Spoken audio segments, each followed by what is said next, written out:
Je m'appelle Régis Thibert, j'ai 20 ans, je suis athlète de 800 et 1500 mètres, et même parfois un peu plus long, et je suis au club de Herve. Régis Thibert.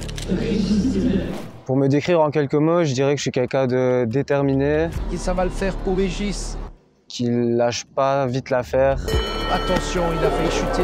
et qui rêve beaucoup. The host city of the Games, Los Angeles 28. Je me considère comme un athlète semi-professionnel. Je pense pas que je peux encore me dire professionnel parce que j'ai pas un revenu chaque mois, mais je m'entraîne pas pour être un athlète amateur.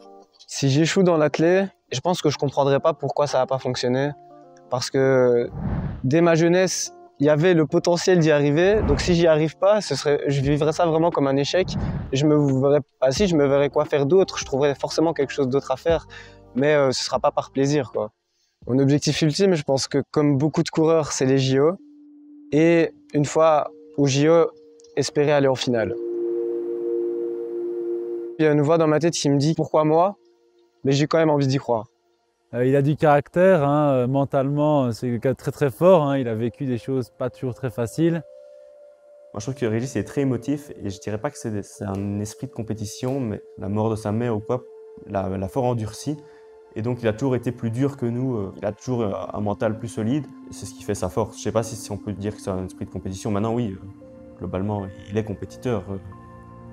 Il serait pas là où il est s'il courait juste pour courir, quoi. Mais dès le plus jeune âge, je trouve que c'était juste qu'il était beaucoup plus dur mentalement que nous.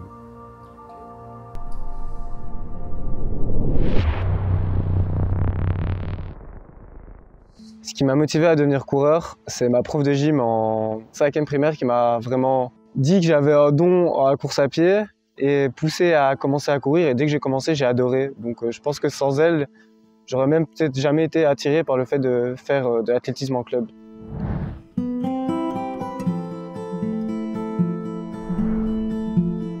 Peu importe ce qu'il faisait, il était fort partout, quoi. Il battait à tous les niveaux.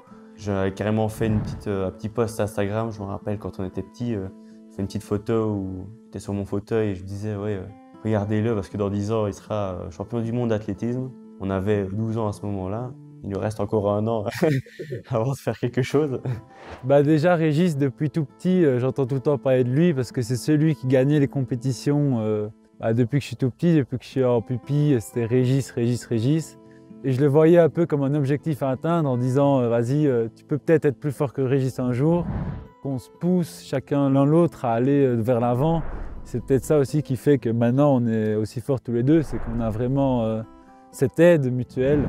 Je pense que ça contribue chacun à nos bonnes performances.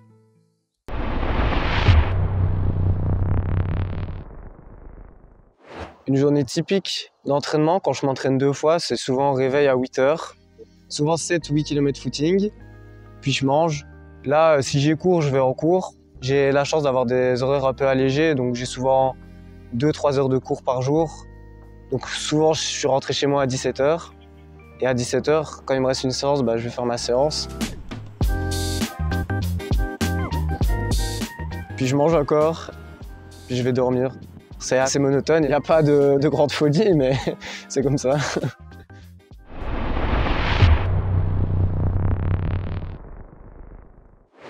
Comment s'entraîne un athlète de haut niveau?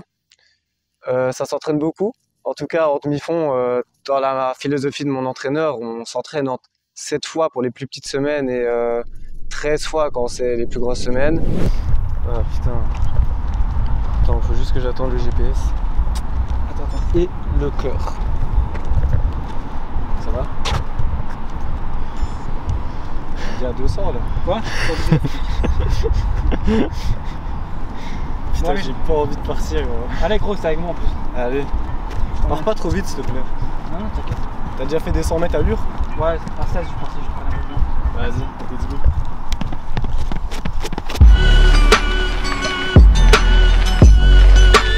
Ça glisse trop!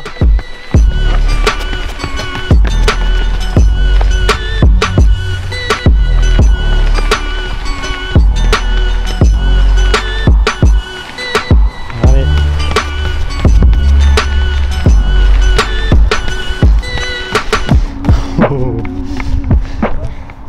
Ça glisse plus. vrai, moi je sens que ça va être chaud quand même. 3, 2...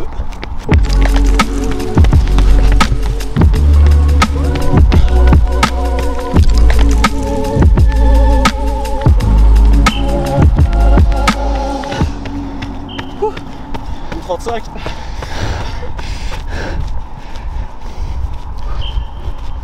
Ah, c'est pas toujours difficile d'être athlète. Non, c'est facile en fait. Tout est facile. Oh mon dieu.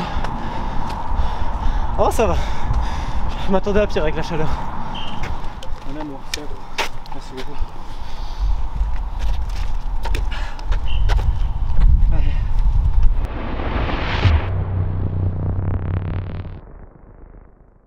J'étudie en information et communication dans le but de devenir journaliste après mon master. J'ai choisi d'alléger mon bachelier. Une scolarité normale, c'est 60 crédits par an. Et à la place, je fais 45 crédits par an pour y arriver au bout de 4 ans. Et pour le moment, tout se passe bien. Je pense que inconsciemment, je fais passer l'athlétisme avant mes études, même si j'aimerais penser l'inverse, c'est que la petite voix dans ma tête me dit que les études, c'est plus important parce que l'athlétisme, c'est éphémère et à 30 ans, ce sera fini. Mais quand je vois comment j'agis, je fais passer l'athlétisme avant. C'est clair. C'est pas pour autant qu'il s'en fout de ses études, quoi. Il est très rigoureux, il n'a jamais raté d'examen. Et voilà, là on est en stage, il étudie. Il pourrait juste dormir, manger, courir. Non, il prend du temps pour... il est organisé, Régis. Commu, ça lui va super bien. Hein. Je pense que les gens savent que Régis aime écrire des poèmes, et il aime bien lire, il adore regarder le sport, les commentateurs et tout, ça lui parle, tout ça. Mais je pense que son objectif ultime, c'est d'abord de réussir dans l'athlète, d'avoir le statut de sportif professionnel. Et on va dire, en solution de secours, il va avoir son diplôme, j'espère pour lui, si jamais il se blesse ou quoi. Mais je pense qu'il préférerait être sportif professionnel plutôt que journaliste ou ce qu'il veut faire en communication.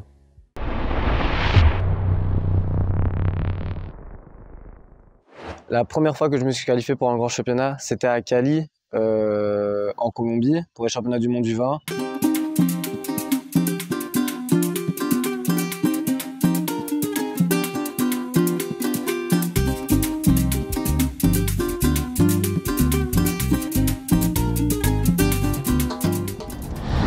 Welcome wherever you are watching in the world. We're at the World Athletics Under-20 Championships in Cali, Colombia. It's a chance to see tomorrow's stars today. La course à Cali s'est pas passée réellement comme prévu. Thijberdt of Belgium. On est parti sur un rythme encore assez lent. Well, the men's heat 3 automatic qualification times, and looking at this one, always used to be told if you're in the third heat. Et donc on savait que ça allait accélérer dernier 400. Le problème, c'est que moi, j'ai pas su accélérer. J'ai mis le clignotant et on m'a plus vu. Et c'était retour en Belgique. Donc je crois que je termine 8e de la course. C'était les 5 premiers qui passaient en finale. Donc j'étais un peu loin du compte, mais je m'y attendais. Je m'attendais pas à de grandes choses. Et vu que je courais le premier jour, j'ai pu encourager les copains après.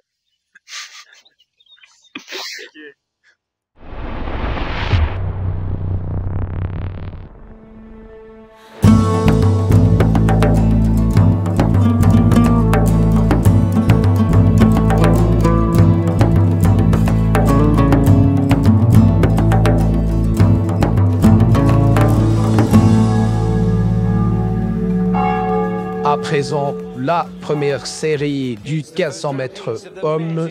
Régis Thijberdt va tenter de se qualifier pour la finale.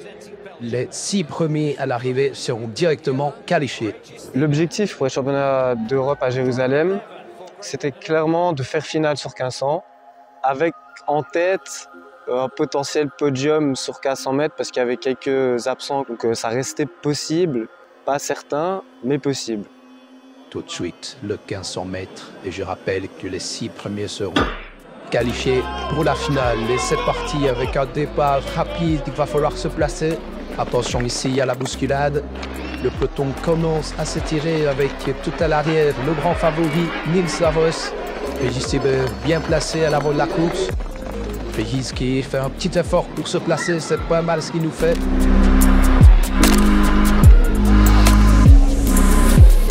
Dernier tour, Régis à l'avant, il est bien parti. Attention, il a failli chuter. Allez, c'est bien ce qu'il nous fait là. Le sprint final à présent, je rappelle, il faut être dans les 6 premiers et ça va le faire pour Régis. Il va le faire avec, oui, cette 3e place décrochée. Qualification pour la finale. La série du 1500 mètres, je regarde un bon et à la fois un peu stressant souvenir. Car à l'échauffement, je me sentais hyper bien. Je sentais que j'avais des bonnes jambes et que ça allait vraiment le faire. Et au 400, je tente de me placer 2e. Et à ce moment-là, je me prends les pieds dans la foulée d'un Suisse. Je suis à ça du sol.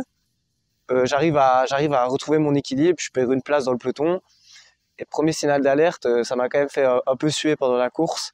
Et dernier 100 mètres, j'étais bien lactique. Il y a un Italien qui me dépasse, mais il fallait faire dans les 6 premiers pour se qualifier. Et personne n'est revenu derrière. Et heureusement, parce que j'étais à bloc, je pouvais pas aller plus vite. Donc la nuit après Jérusalem, quand je m'endors, j'avais déjà un peu mal de gorge, comme souvent après une course, parce que tu vas quand même faire un effort violent et ça tape dans les bronches. Mais quand je me réveille, j'ai hyper mal de gorge, j'ai du mal à avaler et je me sens faible, vraiment aucune énergie. Je vais dans ma chambre et je demande au médecin de venir parce que je me sens vraiment pas bien. Après ma température, j'ai 39 de fièvre. Au final, je m'y attendais parce que j'avais chaud-froid depuis 1 heure et il n'y a rien qui allait.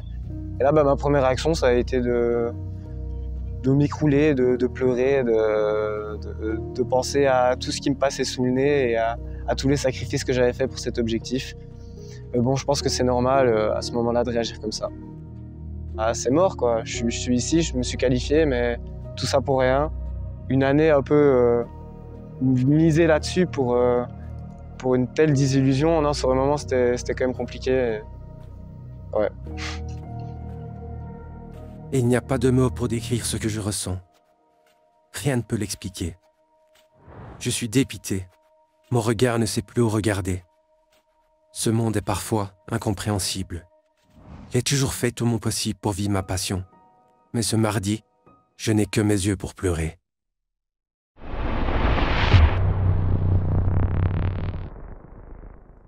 Je dirais que les championnats d'Europe de cross, c'était un objectif car c'était en Belgique, à Bruxelles. Mais j'ai jamais été très bon en cross, donc je savais que ça allait être compliqué. Toutes les autres années, j'avais raté la qualif.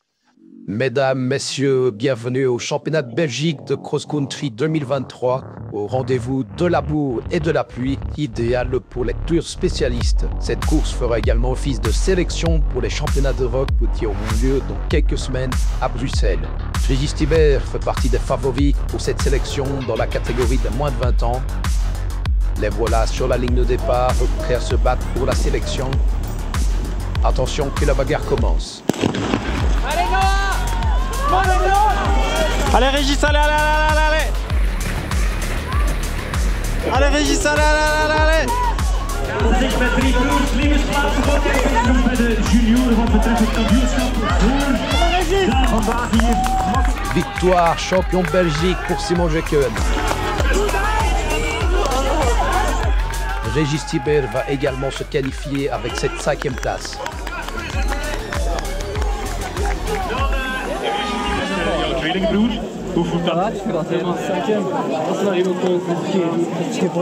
Donc je visais vraiment top 6, je visais pas la victoire, je visais juste d'être qualifié en U20. Et le fait d'avoir fait 5e, ça m'a rendu heureux. C'était pas l'objectif de la saison, mais le fait d'y être, c'est toujours quelque chose d'unique. The Belgian Under-20 team for the European Cross-Country Championships in Brussels. Met Gevaert, Lievens, Jeken en Thibert.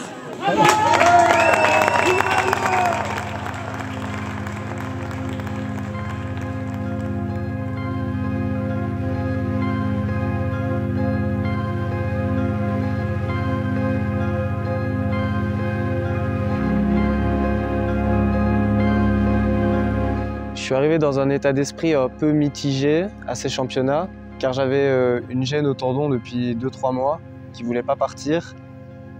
D'ailleurs, le jour avant les Europes, je me demandais si j'allais courir, parce que j'avais quand même fort mal sur les footings et on était allé repérer le parcours et dès que c'était pas stable, j'avais vraiment mal.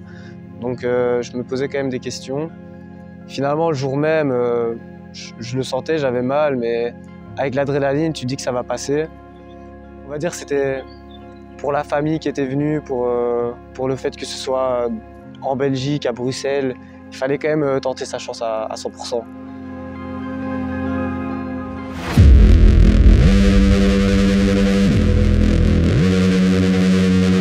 Avant une course, j'aime bien me mettre dans ma bulle. Je commence à me concentrer. Je marche un petit peu, je réfléchis, je suis dans mes pensées. En plus ici, je sentais mon tendon, j'avais vraiment mal. Mais il ne fallait pas que je me déconcentre, il fallait que je sois vraiment concentré sur mon effort.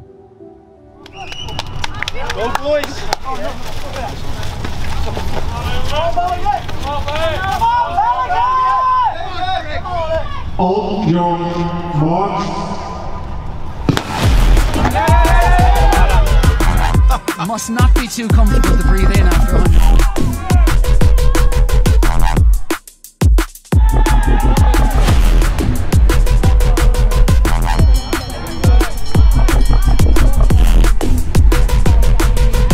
And Axel Van Christensen has turned over the favorite. The Great Dane regains the title. Bruxelles, c'était un parcours qui lui convenait pas du tout, avec énormément de boue. Et il déteste ça. En plus de ça, il avait des problèmes de tendons. Et au final, il termine 37e, je pense, malgré le fait que ce ne soit pas sa discipline de prédilection. Je pense qu'il y avait quand même beaucoup de frustration du fait de ne pas réussir à performer en cross. Car quand tu es compétiteur et que tu fais de l'athlétisme, tu as envie d'être bon sur tous les terrains. Et le fait de voir que j'arrive même pas à faire top 30 au championnat d'Europe, bah, c'est sûr que c'est compliqué, surtout quand tu vois les noms devant toi, tu vois que sur piste, normalement tu es plus rapide, même si ça a des états de forme différents, mais il faut relativiser et se dire que les autres années c'était encore pire et il y a quand même des progrès. Faut voir ça comme ça.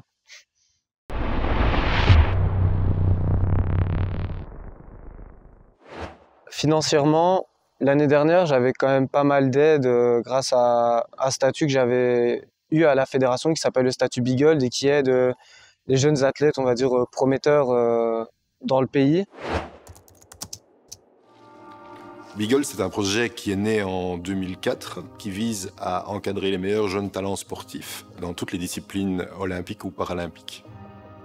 Et donc le but, c'est d'encadrer de manière professionnelle l'athlète et de définir des objectifs intermédiaires jusqu'à réaliser un top 8 aux Jeux olympiques.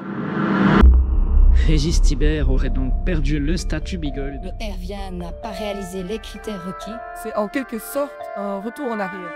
Il n'y croit plus pour un top 8 aux Jeux olympiques. Je pense pas qu'en ayant perdu le statut Bigold, je suis moins fort qu'avant. Pour moi, il est toujours sur une courbe positive de progression. Il s'entraîne toujours aussi dur, qu'il soit blessé ou pas. D'une certaine manière, il reste avec la mentalité d'aller de l'avant. Donc pour moi, il est plus fort. D'une certaine manière, il est toujours en progression. Au final, Bigold, il regarde que des chiffres, que des performances. Et il y a clairement plus que des performances, je pense, dans une carrière. Il y a tout le processus qu'il y a derrière. Souvent, ils prennent même pas en compte les blessures ou même... je sais que je l'ai perdu parce que j'ai pas pu défendre mes chances aux Europes et ils auraient même voir en finale. Mais ils ont du coup pas du tout pris en compte le fait que j'ai été malade. C'est peut-être un petit coup au moral non nécessaire et qui sera encore peut-être un peu moins soutenu encore une fois par la Fédé et par Bigold. Je pense que la fédération n'aide pas à former des grands champions. Ce sont les coachs, certains clubs aussi qui sont très fortement derrière les athlètes.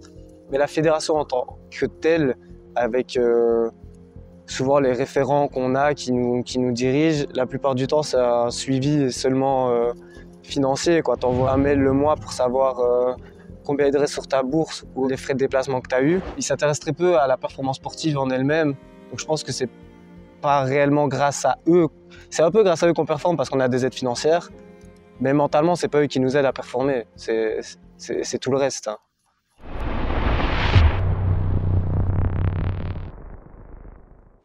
Notre club nous aide pas énormément financièrement. On a une petite enveloppe fin d'année qui tourne autour des 150 €, c'est-à-dire le prix de la cotisation annuelle. C'est déjà bien, mais malheureusement pas assez. Donc Évidemment, avec les résultats qu'on fait, on a toujours envie de plus. Moi, personnellement, j'ai pas besoin d'argent, mais c'est sûr que si j'avais un petit peu plus, je m'en plaindrais pas, quoi, tu vois. C'est normal. C'est surtout pour l'ambiance qu'on est là, pour la dynamique qu'on crée derrière. Parce que si on voulait aller dans un bon club financièrement, on resterait pas à Herve, quoi.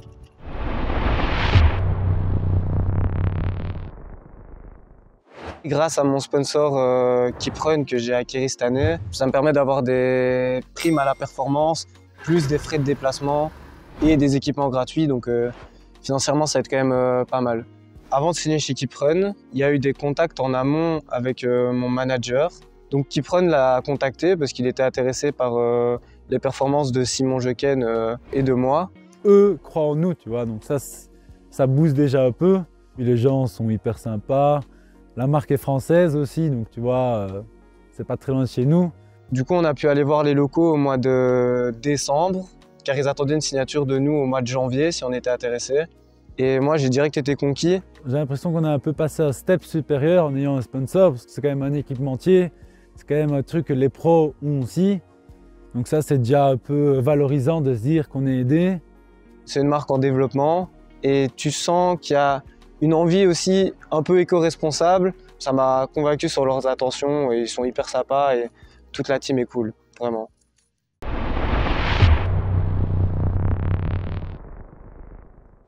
Après les championnats d'Europe, il fallait à tout prix que j'arrête, au moins que je fasse une petite coupure parce que j'avais vraiment fort mal au tendon d'Achille. On ne trouvait pas exactement ce que j'avais, donc c'était compliqué. J'avais pas totalement envie de faire une croix sur ma saison non plus, donc je continuais un peu à forcer dessus. Et finalement, on a trouvé ce que j'avais un mois après, donc vers le mois de mars. Je suis allé chez un médecin qui m'a...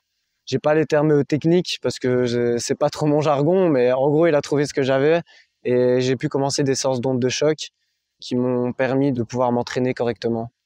Être blessé sur le long terme, c'est quand même quelque chose d'assez dur à accepter mentalement parce que je sais que c'est une blessure avec laquelle je peux courir, mais qui m'handicape. Et j'avais peur que ça dure toute ma carrière. Donc mentalement, c'était pas toujours facile. Une blessure pour tout athlète, c'est horrible et ça l'emmerde, mais maintenant, ça va vers la pente positive, quoi. Je pense que là, je le sens quand même de temps en temps sur certaines séances, mais je commence vraiment à voir le fond, quoi. Pour cette saison, mes objectifs sont de faire moins de 3,40 au 1500 mètres. Et au final, je pense que c'est mon seul objectif, faire moins de 3,40 sur 1500. Et je pensais même pas avoir de saison piste finalement avec mon tendon. Donc pouvoir me rapprocher des 3,40, ce serait déjà super. La préparation hivernale a été compliquée du coup en raison de cette gêne. Mais on va dire qu'à partir du mois de mars, j'ai pu m'entraîner comme j'aurais voulu m'entraîner pour la saison piste. J'avais pu faire un test à l'effort au mois début mars et c'était un peu pour comparer le niveau avec l'année avant.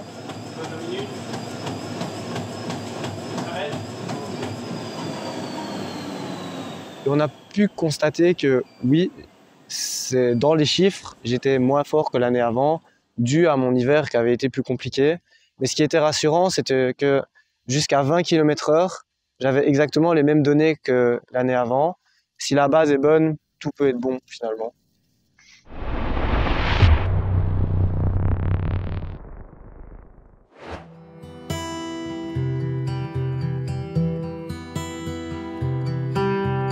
Je suis parti à Font-Romeu un mois en stage avec quelques-uns du groupe du club de Herve pour préparer la saison estivale justement.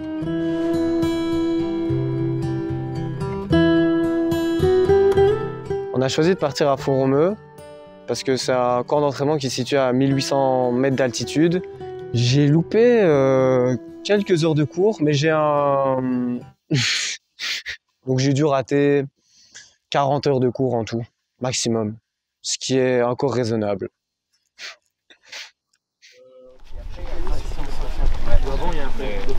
Et qui est resté même endroit. Je crois que c'est Montegordo. Je sais pas. L'entraînement en côte à Font-Romeu, je pense que c'était un des pires entraînements de ma vie, car il est arrivé très tôt dans le stage, seulement après une semaine et demie. Donc j'étais pas encore hyper habitué à l'altitude. Il est chaud. Ouais, vite fait. On est chaud, on est chaud. Dès le premier, je sentais que je pompais beaucoup et que j'étais très haut en pulse. Et non, tout l'entraînement était une horreur. Horrible. Ça a été? Ouais, 32. Je devais cramper.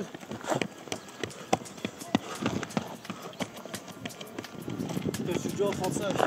Oui, oui, oui. Ça va être dur.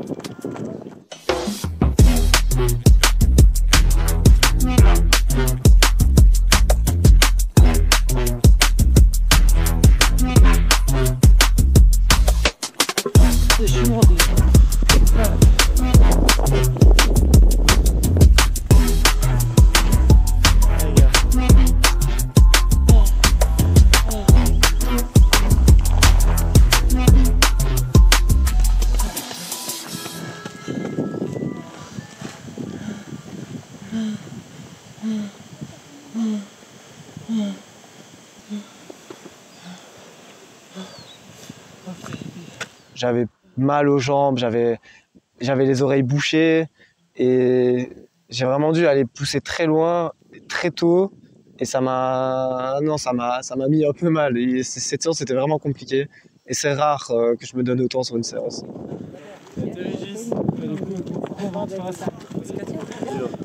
Exactement. J'ai voulu, après 6, j'ai voulu arrêter. Je me suis dit, je vais en faire 8, je vais revenir, je vais faire 8. Dur, putain. C'est quoi gros, t'as du sang là? Ah, bah oui, je suis GRC là. C'est tes lèvres qui... C'est mes lèvres. Putain, y'a rien qui va. Oh normal, les côtes c'est déjà dur alors en altitude. Ouais mais je veux dire, mon tendon, ma lèvre. Mais la lèvre ça va, ça fait rien gros. Ouais j'ai mal hein. Non mais je veux dire tu mets un peu de crème en rentrant. J'en ai pas, j'ai de la vaseline moi. C'est grâce. Oh là là. Le stage s'est très bien passé. C'était compliqué au début parce que on sentait la fatigue avec l'altitude, mais après ça allait. J'étais acclimaté, tout se passait bien, l'ambiance était très bonne entre équipiers et ouais non c'était fun, c'était fun.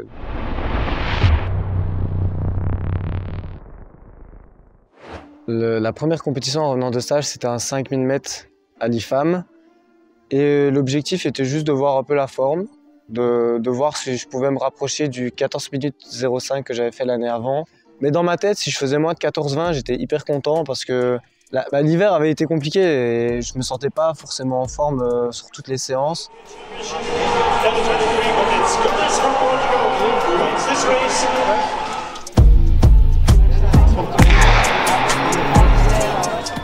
Et grosse surprise, après 3 km, je vois que je suis sur des bases pour faire en dessous de 14 minutes. Je me dis, aujourd'hui en fait ça tourne bien. Du 3e au 4e kilomètre, j'ai quand même eu beaucoup de mal et j'ai lâché le groupe, je me suis retrouvé tout seul. Et comme tout bon coureur de 1500 mètres, j'ai surlancé dans le dernier kilomètre. Allume! Allume! Et quand même battre mon record en 14,02. Et j'étais ultra content parce que c'était tellement inattendu que j'étais super content.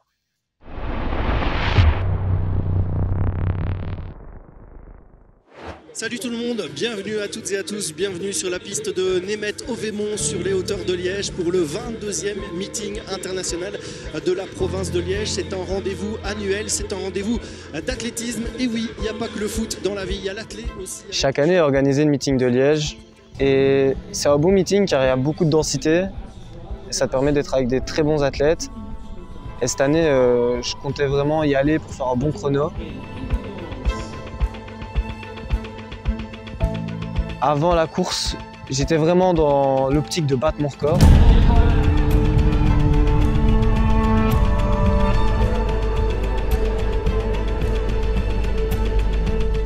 Le 1500 mètres chez les hommes avec encore un solide chrono.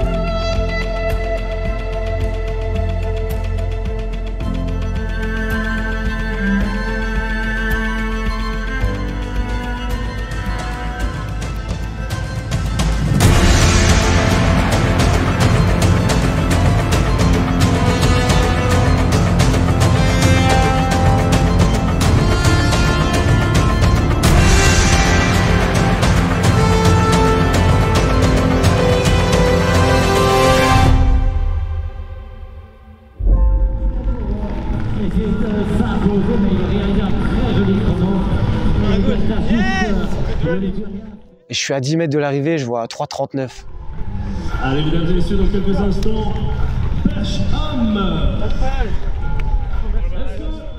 Je me dis, c'est si proche, 3,39 finalement. Et je passe la ligne en 3,41. Mais avec beaucoup d'ambition de faire sous 3,40, je ressens que c'est possible en fait, maintenant. T'as vu comment il m'a attendu? Même moi. Attends, regarde.